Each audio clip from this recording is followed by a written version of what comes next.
નમસ્કાર, આપ જોઈ રહ્યા છો ફિકર આપની સાથે હું છું માનસી સોની। સૌથી પહેલા ફિકર કરીશું એ વાલીઓ આક્ષેપ કરતા હોય છે કે ખાનગી સ્કૂલો રૂપિયા પડાવે છે, પણ સ્કૂલો પાસેથી કોણ રૂપિયા પડાવે છે? તો એવો એક ઠગ સામે આવ્યો છે જેણે 18 સ્કૂલોના ટ્રસ્ટીઓનો 66 લાખનો તોડ કરી નાખ્યો છે।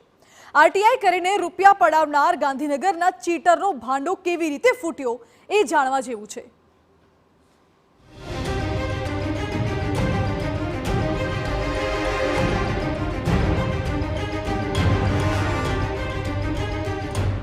ગુજરાતની રાજધાની ગાંધીનગરમાં આ વૈભવી બંગલો કાળી કમાણીથી ઊભો કરવામાં આવ્યો છે, અને તે પણ આરટીઆઈ જેવા કાયદાનો દુરુપયોગ કરીને।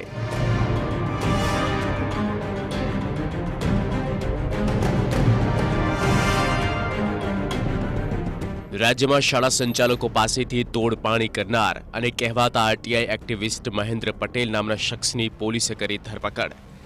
મહેન્દ્ર પટેલે 18 કરતાં વધુ શાળાઓનો તોડ કર્યો છે। સુરત શાળા સંચાલક પાસેથી 66 લાખ રૂપિયા પડાવી લીધા।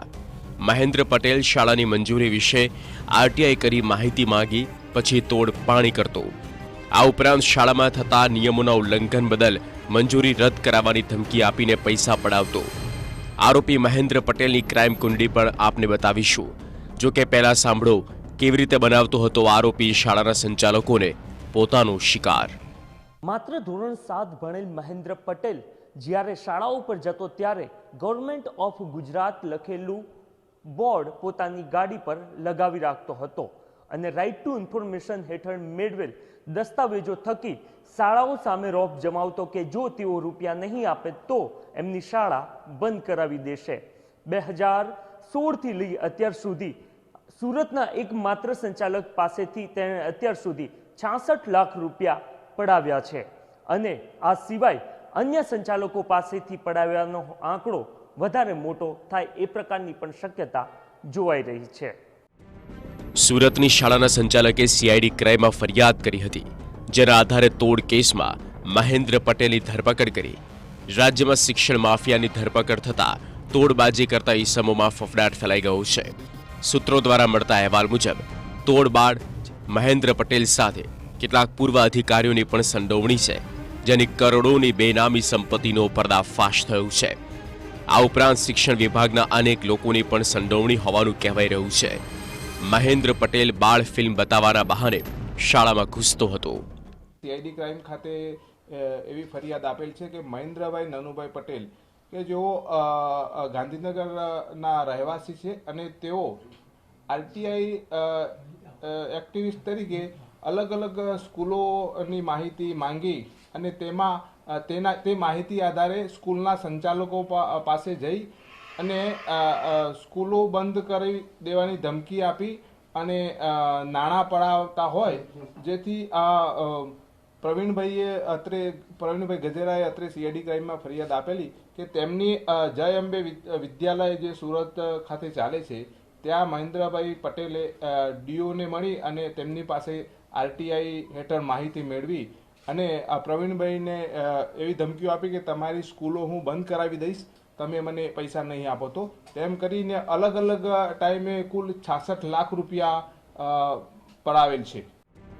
સીઆઈડી ક્રાઇમને મહેન્દ્ર પટેલ પાસેથી 400 થી વધુ ફાઇલો ઉપરાંત 1 કરોડ 47 લાખ રોકડા મળી આવ્યા। આ સિવાય સોનાના દાગીના પણ મળી આવ્યા છે, જેને પણ શાળાની મંજૂરી માંગી હોય તેમની સાથે સેટિંગ કરતો હતો। એવી પણ શક્યતાઓ છે કે આરોપીએ શિક્ષણ વિભાગના અધિકારીઓ સાથે મળીને આ તોડકાંડને અંજામ આપ્યો હશે, જેથી હવે આ દિશામાં તપાસ શરૂ થઈ છે। મહેન્દ્ર પટેલને એરેસ્ટ કરવામાં આવે છે। રિમાન્ડ તેમના પોલીસ રિમાન્ડ મેળવ્યા બાદ કેટલા દિવસના રિમાન્ડ મળે છે તે આધારે તમામ પાસાઓ પર તપાસ કરવામાં આવશે। સવાલ એ પણ છે કે શું આ તોડકાંડમાં અન્ય કોઈ મોટા માથાઓની સંડોવણી છે કે નહીં? શું શિક્ષણ વિભાગના અધિકારીઓ આ કૌભાંડમાં સામેલ છે? કોના આશીર્વાદથી આરોપી 8 વર્ષથી આવી રીતે શાળાઓ સાથે તોડ કરતો હતો? રાજ્યમાં કેટલી શાળાઓ બની તોડકાંડનો શિકાર? આરોપીએ કઈ શાળાઓમાં તોડ કરી કરોડો રૂપિયા પડાવ્યા તેની વાત કરીએ તો ideal school Godadara Surat, RD Sonar school Limbayat Surat, new modern school Godadara Surat, Shri Sai અંગ્રેજી school Sachin Surat, unity school Bhestan Surat, Mahavir Hindi school Ved road Surat, Kaushal Vidyabhavan Nana Varachha Surat, Parashar school Kamrej Surat, Saraswati school Palsana Surat, DAV school Jolva Palsana Surat, Vivekanand school Palsana Surat, Sharda school Vareli Palsana Surat, little flower school Kadodara, Dhyan Mandir school Surat, સુવિધા સંકુલધામ ક્રીમ સુરત, સિવિધ school Lambe Hanuman road Surat, machinery school Valsad, Jay Ambe વિદ્યાલય વાપી. આ 18 શાળાઓ છે જ્યાં આરોપીએ પહેલા આરટીઆઈ કરી પછી શાળાઓ પાસેથી તોડ કરી કરોડો રૂપિયા પડાવ્યા. જો કે ક્રાઇમ બ્રાન્ચની તપાસમાં હજુ પણ વધુ શાળાઓના નામ સામે આવી શકે. એટલું જ નહીં, આ તોડકાંડમાં અન્ય કેટલા મોટા ખુલાસાઓ થઈ શકે છે. આરટીઆઈ થકી જિલ્લા શિક્ષણ અધિકારી પાસેથી જે તે શાળાની વિગતો મેળવી તોડ કરતા મહેન્દ્ર પટેલના ગાંધીનગરના નિવાસસ્થાનેથી ક્રાઇમ બ્રાન્ચની ટીમને 1,47 લાખ રૂપિયા મળી આવ્યા છે. આ સિવાય 15 કરતાં પણ વધારે બેગ ભરેલ દસ્તાવેજો મળી આવ્યા છે કે જેમાં અલગ અલગ શાળાઓના દસ્તાવેજો સામેલ છે.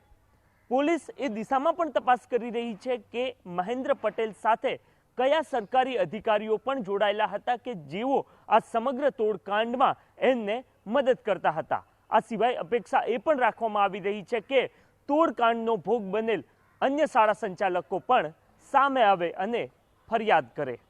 કેમેરામેન મનીષ ત્રિવેદી સાથે નરેન્દ્ર રાઠોડ, TV9 ગાંધીનગર.